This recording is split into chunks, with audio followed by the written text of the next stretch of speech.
What is going on, and welcome back to another episode of the Real and Raw Show. Today's episode is definitely going to be real and raw. Obviously, one of the things I wanted to change about this new season of our podcast when we rebranded was not just about, your mindset shifts and your rewiring, not just about real estate, but about real shit that goes on, right? Real things that happen in our life, or events that are happening. And being able to bring that to you guys with my point of view and, knowing what I went through and seeing what I see and, obviously talking to other people. And today I want to talk about something that just recently happened, which I'm sure all of you guys know, is that Nashville shooting. It's a subject that some people don't want to talk about. It's something that some people want to point and blame, and they all have their opinion. And I'm not necessarily going to state my opinion, but clear signs of some facts here. All right. And so, if this is a sore subject for you, you could definitely turn this off and go listen to another episode or another podcast. But I want to get real with this situation because I think a lot of us need to hear the things I'm about to say about the Nashville shooting, coming from my point of view, because, where I'm at in my life is, we have kids who are going to be 6 and, 14 months now, Brixton is. And, we sit back and, it's really crazy because yesterday we were interviewing schools. So we homeschool. We do our best at homeschooling. It gets a little difficult. My wife tries her hardest, and we decided we need to get her into, some form of structure coming into the new year, the new school year, that is. And so, with all that being said, we're not going to put her in a public school right now, but I've always had this, I really want her in a public school. And maybe that's selfish of me because I always want her to kind of do the things I did, right? And not realizing, public school kind of fucked me up a little bit too. There's a lot of things, and this is any school it could happen in, but a lot of things that you went through that I probably went through because I was trying to fit into a public school system. Unfortunately, that's very hard to do where there's so many kids and you're misunderstood and you don't even know yourself. And that happens once again in any school system. But bringing it back to the point of, I wanted her to do that because I wanted her to go to, obviously that public school to have the same thing I did, cheer for a public school or play sports. And, she still can do that, right? We're in the state of Florida, so she still can do that. But I wanted that experience of, Fridays going, in her cheerleading outfit, let's say Friday Night Lights, for the Friday night football games, or, she's got a softball game and she's going to wear her jersey. And, those types of moments that I always look back on and I love to do. But the reality is that really worth her safety and our anxiety and stress, right? And at this point of our life, I kept kind of going back and forth, but I was all in on taking her to a private school per se, right? Where it's, yes, structured learning, but they're outside more. It's smaller classes, more one-on-one attention. Therefore, they can craft the program or the lesson to each and every student on how they learn best. And we went yesterday to go look at some schools, and we have a few more schools we're going to visit. But it's right around this time where, I was still contemplating, right? We're viewing these schools and I'm still not sure if we're going to do it. And then boom, it hits the news that 6 were killed in a Nashville shooting, 3 kids, 3 adults. And it just kind of reconfirmed hey, this is for a much bigger reason for her to go to these types of schools. And mind you, it could happen in any school. I didn't get that. But the chances are obviously way larger in a setting like a public school. And our schools are great here.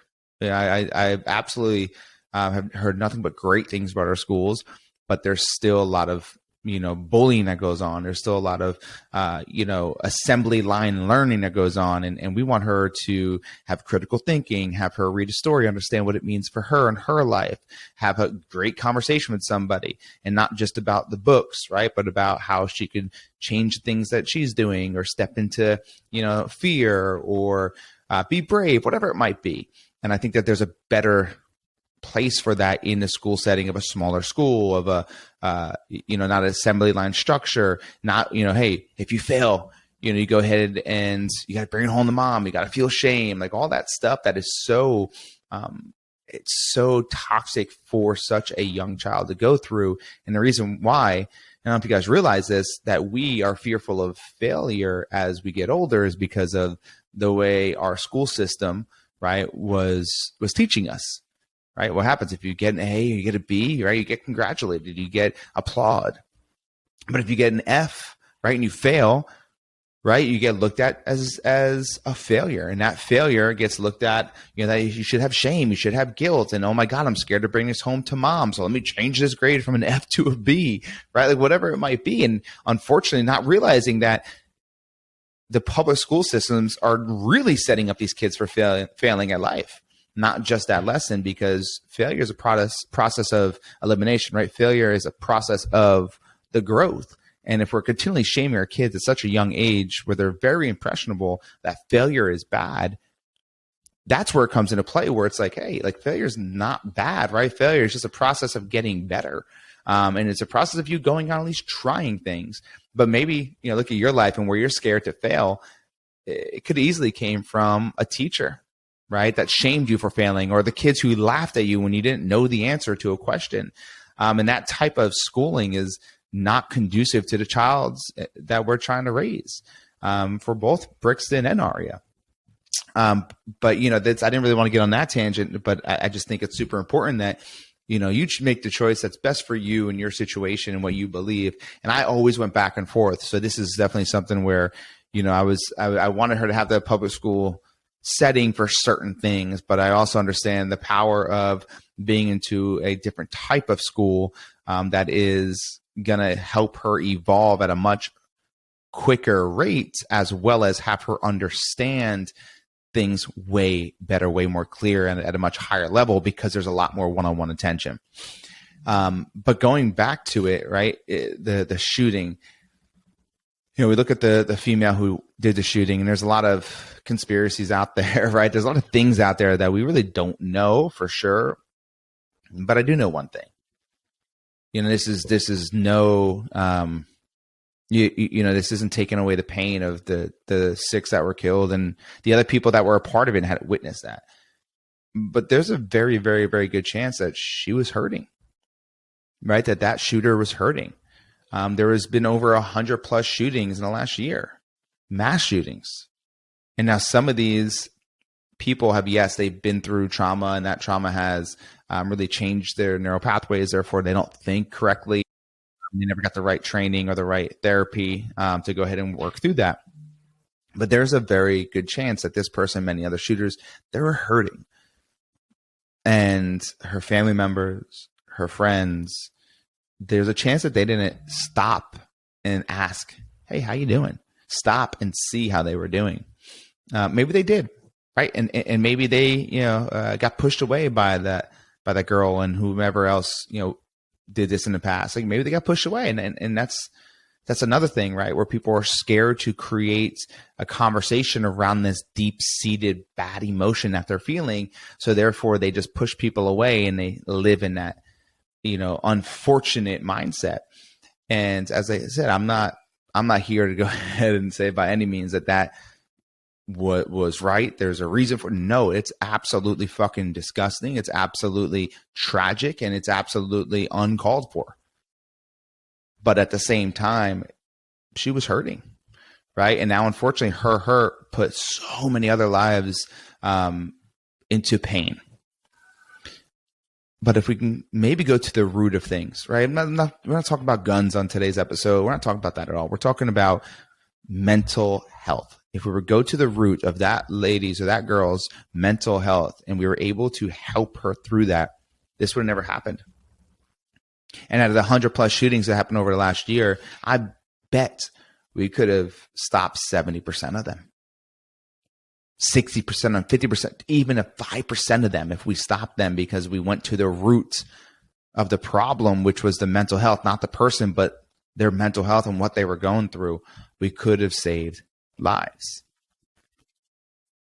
And sometimes we don't know when people are hurting, and I get that, but sometimes we know, right? We have a feeling, we have this gut feeling that we know someone's hurting, they're hiding something, they're in pain, but we just haven't had the conversation because of whatever the reason may be.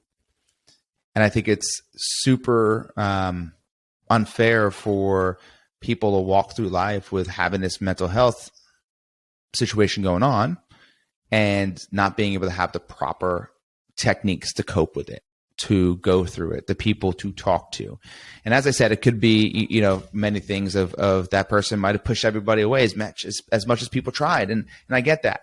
But we're talking about overall, in general, there are people, hear me, there are people in your life right now who are hurting, who are hiding it very well, who are sitting there and they're contemplating, maybe not hurting others, but maybe they're contemplating, they are hurting themselves. Right. And a lot of people are hurting themselves without you realizing. And hurting themselves, yes, it could be cutting, right? It could be causing pain on yourself in a physical manner or in an emotional manner. Right. It could be that deep depression, right? The real unfortunate thoughts that people are having, and they hide it really well because when they're in public, right, they smile. And I know for a fact, right, and I'm not saying comparing my story to anybody else's here, but in high school when I was going through a lot of mental health issues, nobody knew but me. And I didn't even know what mental health was. I didn't really talk about it, but I just knew, there was nights where I sat and I cried. There's nights where I was asking, why me? Why me? Now, that's not the right question to ask, right? I mean, we've established that as we grew and we created the wisdom out of our experiences, but I'd show up at parties and I'd be the life of the party. And I think the main reason for that is because the loudest person in the room is usually the most insecure. And I was very insecure. I was insecure about my family, insecure about me, insecure about my home life, insecure about my future, insecure about all these things. And so, in the darkness, I created pain emotionally for me. I created pain physically to myself. And so, relating that to this situation or for situations that you're around right now, you may have no clue somebody's hurting. And I know it's very hard to say, how can I help them? And I think the only way to do that is to have more conversations, right? So if you have more conversations, even if they're not showing it, you should see some walls being dropped. You should hear some inconsistencies in their emotion to where you could stop and ask, hey, are you really okay? Right? What's really going on? Hey, how can I help you? Hey, give them a compliment. And so maybe you don't know if they're hurting, but you also haven't had enough conversations in regards to just how they're doing, not that fake bullshit of, hey, how you doing today? Okay, good. And moving on. Like, actually, no, how's home life? Hey, what's going on, with mom and dad? Hey, how are you feeling lately? Right. And a lot of people don't have that conversation because they're scared they don't know how to handle it. And sometimes though, handling is just listening. Sometimes handling it is, being someone that can give advice. Because if you give advice, though, that, you didn't get them to open up yet, a lot of times that advice goes unheard, a lot of times, because they didn't ask for it per se, or they weren't in the right mind frame to actually hear it.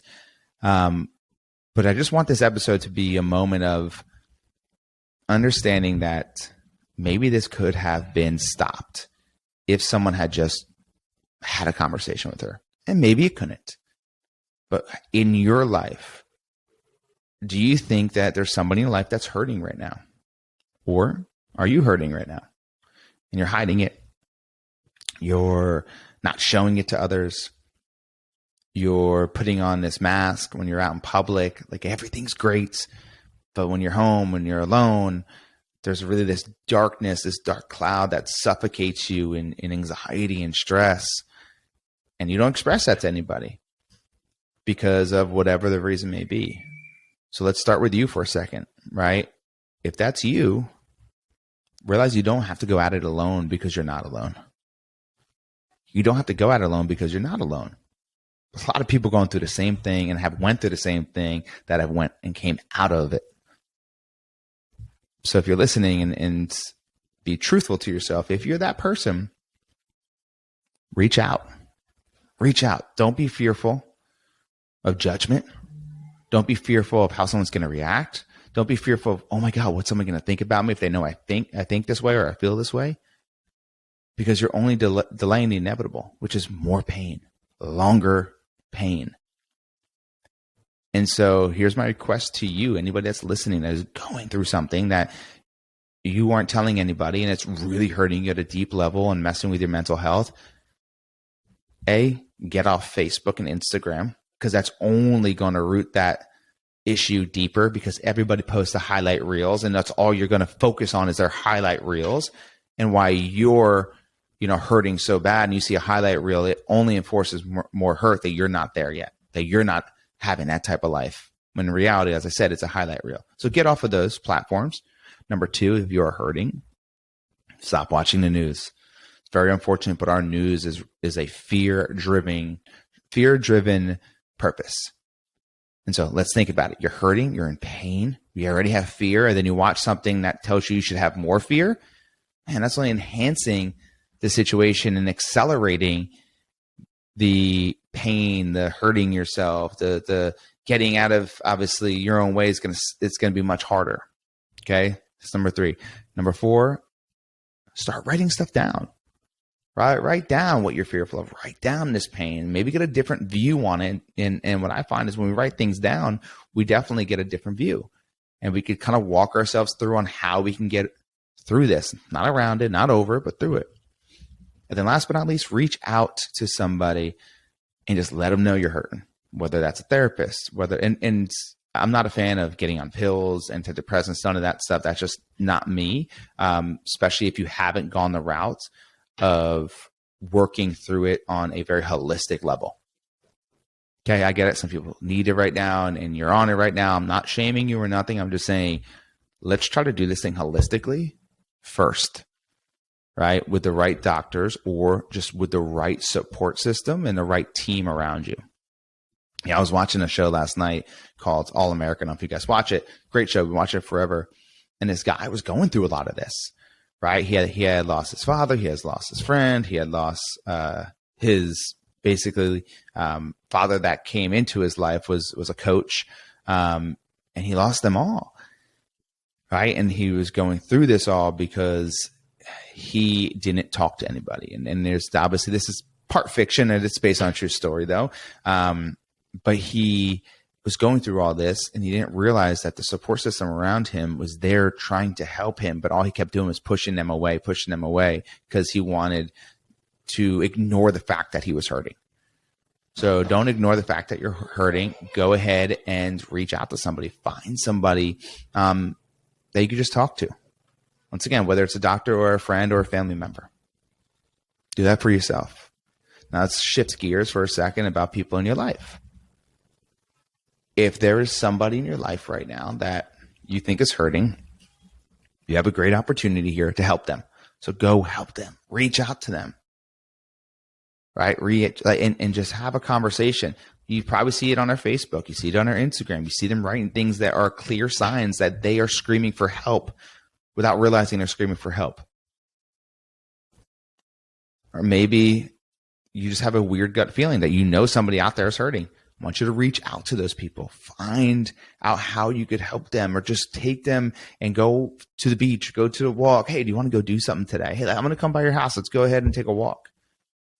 Right? Get them out of that current environment and create a new environment that's conducive for them to open up.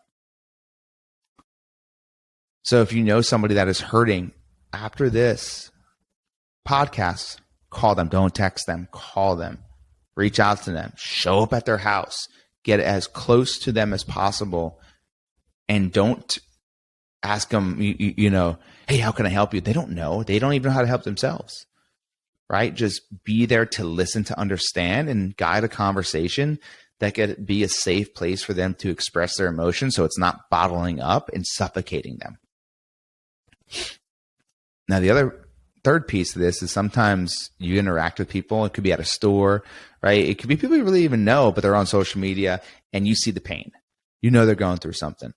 Now, this one's hard because how do you approach somebody you don't know and be a ear, for them to speak to, or be a, voice that they need to hear for a message that could change everything for them? Just be a little bit more friendly out there, right? Tessa Bella, my partner for Real Estate Mastery Coach, and she said one time she was working at a coffee shop back in the day, and someone would come in and she said something to him. Hey, how you doing today? Oh my God, I love your outfit, whatever it was. And it just was a kind of a light for him in that morning. And she's like, you have an amazing day. You're going to do some great things today. And he came back the next day and sat down with her and started crying, telling her that he was basically on his way to kill himself. And her brief conversation of just shining some light into his life was the thing that kept him away from that and really helped him move throughout that day a lot differently. So going back to this shooting, man, prayers for everybody involved, prayers for the families of the victims and also the people who had to witness this, and it's going to scar them for life. Prayers to everybody that was involved. And it's super close to home. I mean, it's, 6 hours away from here, but when I say super close to home, I mean, it could happen anywhere. But if maybe somebody had a conversation with the shooter and talked to her and just said, hey, how we feeling? How we doing? Right? Helped her get her out of that mindset. We could have saved 6 lives and a bunch of others who didn't die, but are going to feel this for a very, very, very, very long time. Same with the 100+ shootings in the last year. When I said it before, like maybe not 100%, maybe not 70%, maybe not 30%, maybe 5%. But is it worth having those conversations? Without a doubt. Because that 5%, it just trickles into their entire family, right? And their friends, and then the generations before that or after that. So prayers to everybody involved. But I want this to be the shining light to talk to more people in a way that you could help guide them through things, because some people are hurting and they don't say it. Now, some people are hurting and you see it and you ask and you try to be there, but they keep pushing you away. That's very hard. So the only thing you can do then is rally the troops, right? If it's not just you, get the team together, get the friends, get the family, get whomever, get the team together, show them a support system that is bigger than just one, right? That is bigger than just one. And you'll see they may receive that better. They're going to feel that love of 5, 6, 10, 20 people. And that may be the thing that changes everything for them. Okay, so they may push you away, but you try to go ahead and bring more people involved. Now, a caveat to this is don't do this and allow it to affect your mental health. Man, this is a big piece here. There's people in my life that struggle with addiction. They struggle with anxiety, depression, many things. And for a very, very, very long time, I tried to save them.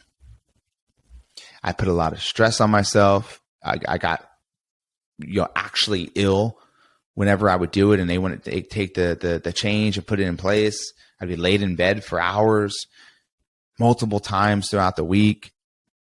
And I lost myself when I was trying to save them. I was killing myself while trying to save somebody else.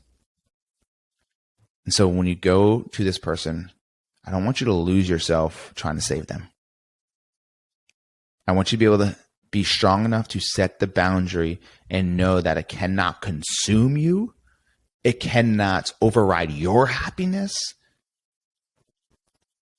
but it still needs to be done. So find a very healthy way to do this. And if you struggle with that, that's where that team comes in. Hey, how can we do this together? Right? Because then you guys could bounce ideas on how you guys are navigating your own life while still trying to help this person and be there for them. Now, if they continue to push away, we'll hold another podcast for that. But if you're not even trying, that's where we got to begin. Okay? And do it in a way where we don't shame them. We don't guilt them. We're just there to help, listen, help them navigate their emotions. That's it. With no guilt, no shame, no judgment, none of that. Number 2 is be more of a light in people's day, right? Compliment them, right? When you go to the grocery store, hey, how you doing today? I'm okay. Oh, okay. Well, what can we do to make this thing great today? All right, look at you. You got a job. You have amazing earrings on. What can we do to make this even better? Because to me, you look great, right? And so just be a light in people's life that, sometimes you don't understand what a compliment or just a good conversation can do for the human soul. And you'll save a lot of people and you'll never even know it. But you don't need to know it because you're not doing it for you. You're doing it for them. Lastly, if you are listening right now and you are in pain and you are suffering, stop delaying asking for help. Ask for help is not weak, it's strength. Asking for help is not something that comes easy to a lot of people. But I promise you, we all want to be courageous, and just asking for help is one of the most courageous things you can do. We all want to be brave, and reaching out to somebody saying, I'm suffering, I'm in pain, I need help, please help me, is one of the most bravest things you could do. It's very simple. Just ask for the help. Just reach out. Don't try to get out of this depression, this pain that you're living in by yourself, because there are people that are going through this as well, and you guys could lean on each other. And there's a ton of people that have went through this and they came out on the other side and living the life that they were meant to live and they love to live. Don't fucking quit. Don't give up. Don't push people away. Be super, super transparent. Allow vulnerable conversations. Be authentic in the way you feel. And be open for feedback.